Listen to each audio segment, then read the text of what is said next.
Baik dalam hal manajemen, ya dalam bekerja kita sebagai apapun kita, profesinya apapun, bahkan dalam ilmu dakwah pun juga, kita sebagai di lembaga misalnya pondok pesantren dan juga di yayasan Islam sebagainya, memang yang namanya kerja tim itu sangat diperlukan dan bagian masing-masing itu sudah ada.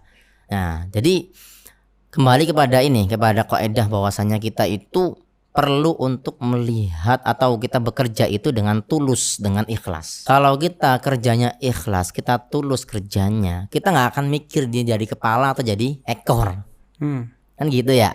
Nah kalau sudah kita ditempatkan di satu pekerjaan, satu bagian lah, entah itu kepala divisi atau subdivisi atau mungkin hanya tukang sapu atau tukang bersih-bersih aja, maka ya kita kerjakan itu, dan itu kewajiban. Awas, hati-hati loh ya. Kalau seseorang itu sudah melakukan akad ya antara dia dengan satu lembaga yang mana di situ dia ada kontrak ibaratnya ya.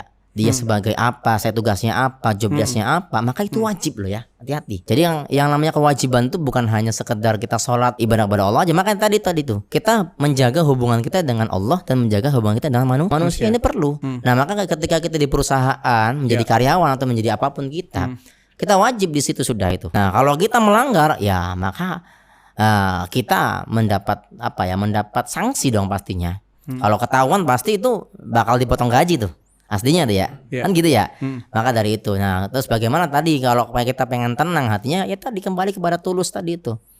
Nah, maka gimana kita menjadi seorang yang tulus, ya orang yang ikhlas ini, ya ini memang benar-benar PR bersama. Ya, jadi PR bersama kita ini benar-benar harus lulus. Jadi yang namanya ustadz atau yang disebut sebagai pengajar guru pun juga kalau nggak ada ikhlas dalam hatinya itu sama aja, percuma. Artinya ya dia hanya dapat mungkin imbalan yang di dunia saja. Imbalan di akhirat nggak akan dapat dia itu. Nah, makanya di sini kita harus hubungkan nih. Di antara tipsnya adalah kita hubungkan di saat kita bekerja ini, kita bekerja untuk apa ini? Kita niatkan bahwa kita kerja ini untuk memberikan manfaat untuk orang lain. Ya kan gitu ya. Jadi kita misalnya sebagai tukang sapu nih. Kenapa saya nyapu nih? Saya nyapu nih supaya apa? Supaya bersih. Supaya orang lewat enak, nyaman, damai, tentrem, hatinya enak. Nah kalau udah kita bekerja untuk seperti itu, maka nggak akan ada lagi yang hati berat atau hatinya nggak nerima dengan perintah, atau dia dapat hal-hal yang nggak enak dari orang. Itu nggak akan terjadi seperti itu, karena dia tulus.